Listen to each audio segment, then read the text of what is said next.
Hi friends, പുതിയൊരു വീഡിയോയിലേക്ക് എല്ലാവർക്കും സ്വാഗതം. ഇന്ന് കണവ കൊണ്ടുള്ള ഒരു നല്ല ഐറ്റമാണ് ഞാൻ ഉണ്ടാക്കി കാണിക്കുന്നത്. അതിനായിട്ട് ഇവിടെ ഒരു 1/2 കിലോളം കണവ എടുത്തിട്ടുണ്ട്. നിങ്ങളുടെ നാട്ടിലൊക്കെ ഇതിന് കണവയെന്ന് തന്നെയാണോ പറയുന്നത്? ഈ ഒരു മീൻ കൂന്തളെന്നും പറയും, കണവയെന്നും പറയും. ഞാനിതൊന്ന് ഇനി ക്ലീൻ ചെയ്തെടുത്തോണ്ട് വരാം. കണവയുടെ സ്കിന്നും കുടലും എല്ലാം കളഞ്ഞ് നന്നായിട്ട് ക്ലീൻ ചെയ്ത് വെച്ചിട്ടുണ്ട്. ഈ കണവയുടെ തല മാറ്റി വെച്ചിട്ടുണ്ട്. അതുകൊണ്ട് ഒരു തോരൻ ഉണ്ടാക്കാം. കണവ കൊണ്ട് ഒരു തീയലാണ് ഇവിടെ തയ്യാറാക്കുന്നത്. അതിനായിട്ട് 1 ടീസ്പൂൺ വെളിച്ചെണ്ണ ഇരുമ്പിച്ചട്ടിയിൽ ചൂടാക്കാൻ വച്ചിട്ടുണ്ട്. അതിലേക്ക് ഒരു തണ്ട് കറിവേപ്പില ഇട്ട് കൊടുക്കാം.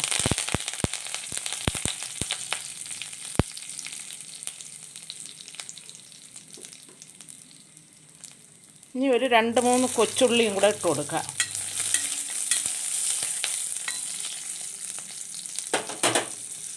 ഇതിലേക്ക് ഇനി 1 മുറി തേങ്ങ തിരുമിയത് ഇട്ട് കൊടുക്കാം. മിക്സിയിലിട്ടൊന്ന് പൊടിച്ചെടുത്തതാണ്. എല്ലാ ഭാഗവും ഒന്നുപോലെ മൂത്ത് കിട്ടാൻ വേണ്ടി മിക്സിയുടെ ജാറിലിട്ട് ഒന്ന് പൊടിച്ചെടുത്തിട്ടുണ്ട്. അപ്പോൾ അതെല്ലാം ഒരേപോലെ മൂത്ത് കിട്ടും. ഇതിലേക്ക് എരിവിന് ആവശ്യത്തിനുള്ള വറ്റൽമുളക് ഇട്ട് കൊടുക്കുക.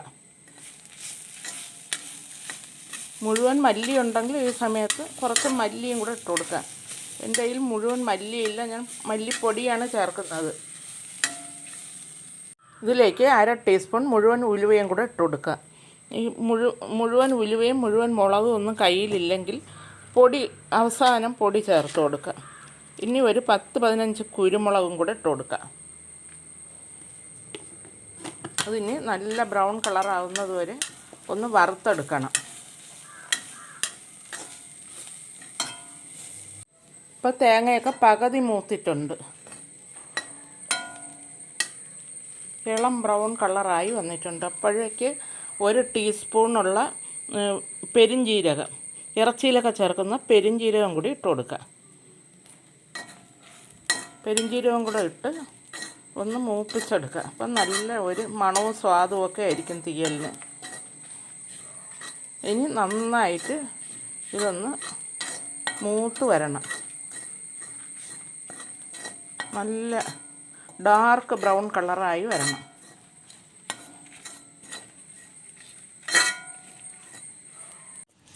ഇപ്പോൾ തേങ്ങയൊക്കെ നല്ല ബ്രൗൺ കളറായിട്ടുണ്ട്. ഇത്ര മതി. ഇനി ഇതിലേക്ക് 1 ടേബിൾ സ്പൂൺ മല്ലിപ്പൊടി ചേർത്ത് കൊടുക്കുക. ഈ ചൂടിൽ കിടന്ന് മല്ലിപ്പൊടിയും കൂടെ ഒന്ന് മൂത്ത് വരും. നമ്മുടെ കയ്യിൽ മുഴുവൻ മുളകും മുഴുവൻ മല്ലിയൊന്നും ഇല്ലെങ്കിൽ ഈ സമയത്ത് പൊടികൾ ചേർത്ത് കൊടുത്താൽ മതി. ഞാനിപ്പോൾ ഗ്യാസ് ഓഫ് ചെയ്തിരിക്കുകയാണ്. ഈ ചൂട് മതി. ഈ ചൂടിൽ കിടന്ന് മല്ലിപ്പൊടിയൊക്കെ അങ്ങ് മൂക്കും. ഇനി ഇതിലേക്ക് ഒരു 1/2 ടീസ്പൂൺ മഞ്ഞൾപ്പൊടി കൂടെ ചേർത്ത് കൊടുക്കുക.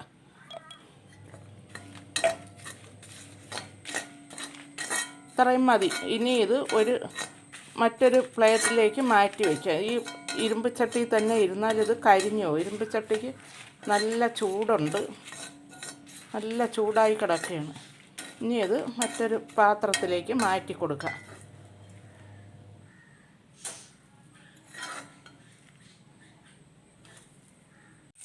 ഇനി നമുക്ക് കണവ തീയൽ തയ്യാറാക്കാൻ തുടങ്ങാം. അതിനായിട്ട് ഒരു ചട്ടി അടുപ്പത്ത് വെച്ച് 2 ടീസ്പൂൺ വെളിച്ചെണ്ണ ഒഴിച്ചിട്ടുണ്ട്. വെളിച്ചെണ്ണയൊക്കെ ചൂടായി വന്ന സമയത്ത് ഒരു 3-4 അല്ലി വെളുത്തുള്ളി അരിഞ്ഞതും ഒരു ചെറിയ കഷ്ണം ഇഞ്ചി അരിഞ്ഞതും കൂടെ ഇട്ട് കൊടുക്കാം. കണവ കൂട്ടുമ്പോൾ പലർക്കും ഗ്യാസൊക്കെ ഉണ്ടാവാറുണ്ട്. അത് ഒഴിവാക്കാൻ വേണ്ടിയിട്ടാണ് ഇഞ്ചിയും വെളുത്തുള്ളിയും കുരുമുളകും ഒക്കെ ചേർക്കുന്നത്.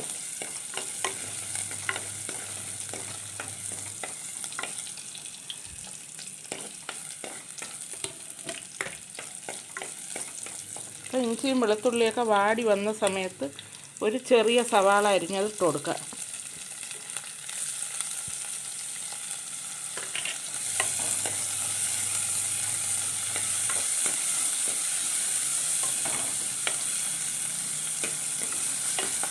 അതിൻ്റെ കൂടെ തന്നെ ഒരു 10-12 ചെറിയ ഉള്ളി അത് അരിഞ്ഞതും കൂടെ ഇട്ട് കൊടുക്കുക. ചെറിയ ഉള്ളി ഇടുമ്പോഴാണ് നല്ല സ്വാദ് വരുന്നത്. ഇതൊക്കെ നന്നായിട്ടൊന്ന് വഴന്ന് വരട്ടെ. ഇപ്പോൾ ഉള്ളിയും വെളുത്തുള്ളിയും ഇഞ്ചിയും സവാള എല്ലാം മൂത്തിട്ടുണ്ട്. ഞാനിതിലേക്ക് ഒരു തണ്ട് കറിവേപ്പില കൂടെ ചേർത്ത് കൊടുത്തിട്ടുണ്ട്. ഇതൊക്കെ മൂത്ത് വന്ന സമയത്ത് ഒരു ചെറിയ തക്കാളി അതും കൂടി ചേർത്ത് കൊടുക്കാം.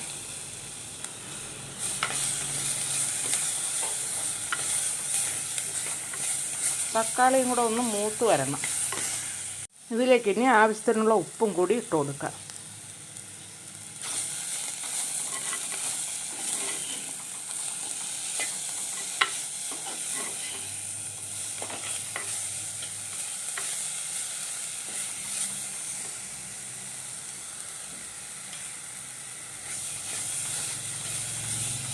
തക്കാളിയൊക്കെ വഴന്നു വന്ന സമയത്ത് എടുത്തു വച്ചിരിക്കുന്ന കണവ അല്ലെങ്കിൽ കൂന്തൽ അതും കൂടി ഇട്ട് കൊടുക്കാം. ഇതിനധികം വേവൊന്നുമില്ല. ചിലരൊക്കെ പ്രഷർ കുക്കറിലൊക്കെ വേവിക്കുന്നത് കാണാം. പക്ഷേ പ്രഷർ കുക്കറിലൊക്കെ വേവിച്ചാൽ ഇത് ഭയങ്കര റബ്ബർ പോലെ ആയിപ്പോവും. വേവ് കൂടുന്തോറും റബ്ബർ പോലെ ആയിപ്പോവും. അധികം വേവൊന്നുമില്ല. ഒരു 5 മിനിറ്റിൻ്റെ വേവേ ഉള്ളൂ. ഇതിനി ഒന്ന് അടച്ച് വെച്ച് വേവിക്കാം. ഇപ്പോൾ കണവയിലുള്ള വെള്ളമൊക്കെ ഇറങ്ങി അതവിടെ കിടന്ന് വേവും. ആ സമയം കൊണ്ട് നമുക്ക് ഈ വറുത്ത് വച്ചിരിക്കുന്ന തേങ്ങ അരച്ചുകൊണ്ട് വരാം. വെള്ളം ചേർക്കാതെ വേണം അരയ്ക്കാൻ. ഒരു ശകലം പോലും വെള്ളം ചേർക്കാതെ അരയ്ക്കണം. അരച്ച് കറിയിൽ ചേർക്കാൻ നേരത്ത് വെള്ളം ചേർക്കാം. മിക്സിയുടെ ജാറിലോട്ടിട്ട് നന്നായിട്ട് ഒന്ന് അരച്ചുകൊണ്ട് വരാം.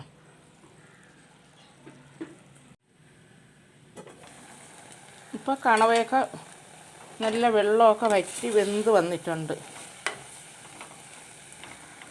ഇനി ഇതിലേക്ക് ഒരു ചെറിയ നെല്ലിക്ക വലുപ്പത്തിൽ പിഴിഞ്ഞ് വച്ചിരിക്കുന്ന പുളിവെള്ളം കൂടി ഒഴിച്ചു കൊടുക്കുക.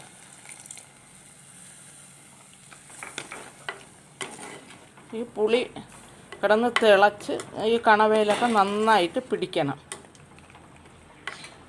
ഒന്നുകൂടി അടച്ചു വയ്ക്കുക.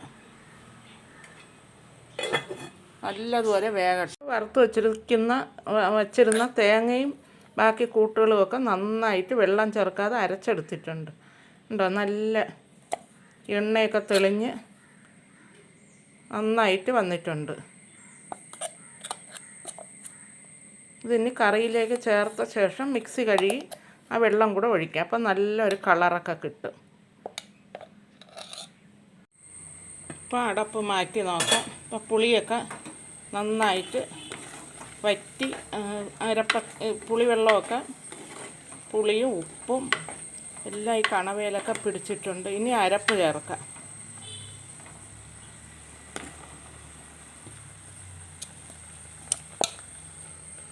അരപ്പ് ആദ്യം ഇങ്ങനെ തന്നെ അരച്ചു വച്ചിരിക്കുന്ന അരപ്പങ്ങ് ചേർക്കണം. ഉടനെ വെള്ളം ചേർക്കാൻ പാടില്ല. കുറച്ച് കഴിഞ്ഞ് വെള്ളം ചേർക്കുക. ചൂടുവെള്ളം ചേർക്കാം.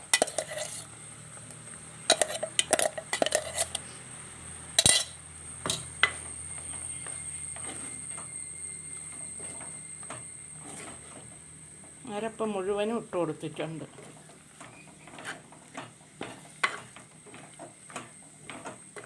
എല്ലാം കൂടെ ഒന്ന് വരട്ടെ. ഇതിലേക്ക് ഇനി ചൂടുവെള്ളം ഒഴിച്ചു കൊടുക്കാം. ചാറിനാവശ്യമായ ചൂടുവെള്ളം ഒഴിച്ചു കൊടുക്കാം. ഇപ്പോൾ കണ്ടോ, നല്ല കളറൊക്കെ ഉള്ള ഒരു നല്ല തീയൽ വന്നിട്ടുണ്ട്. അപ്പം നല്ല കട്ടിയാണ്. ഇനി കുറച്ച് വെള്ളം കൂടി ഒഴിച്ചു കൊടുക്കാം.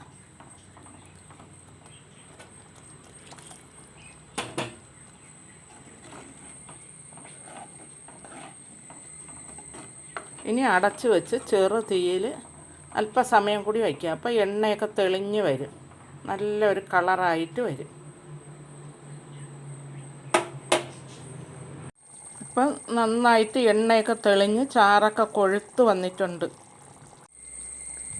ഈ ഒരു പരുവത്തിൽ വാങ്ങി വയ്ക്കാം. മൺചട്ടി ആയതുകൊണ്ട് തന്നെ ഇരുന്ന് ഇതിൻ്റെ ചാറൊക്കെ ഒന്ന് വറ്റും.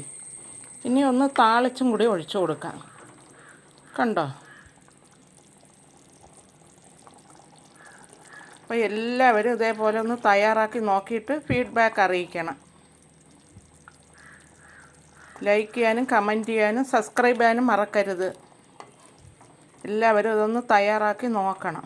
ഭയങ്കര ടേസ്റ്റാണ്.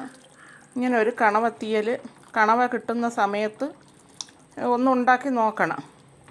നിങ്ങളുടെ നാട്ടിലൊക്കെ ഇനി മറ്റു വല്ല പേരും ഉണ്ടോ എന്ന് അറിഞ്ഞുകൂടാ.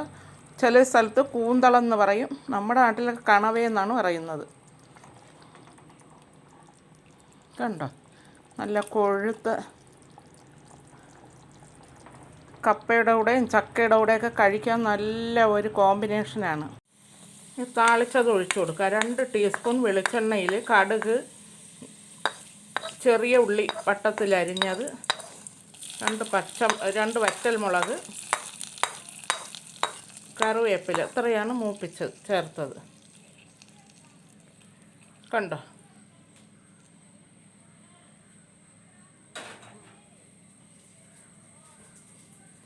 എല്ലാവരും തയ്യാറാക്കി നോക്കണം. അസാധ്യ രുചിയാണ്.